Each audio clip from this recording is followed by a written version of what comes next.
आज भैयाचं मुरुडला महत्त्वाचं काम होतं म्हणून मी भैया मुरुडला चाललो होतो.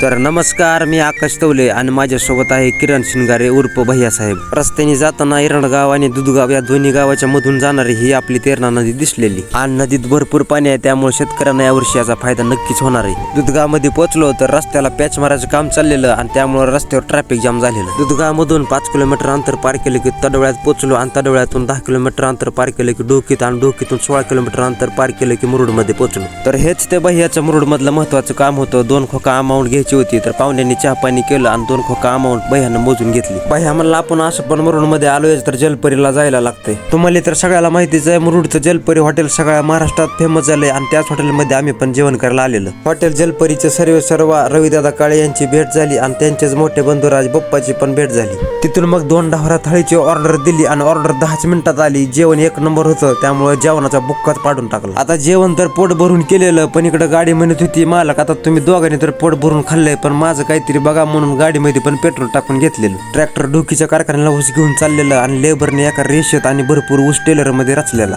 तिथून आम्ही घराकडे निघालो. तर एवढंच होतं आजच्या ब्लॉग मध्ये. तर नंतर भेटूया अशाच नवीन ब्लॉग मध्ये. तोपर्यंत नमस्कार.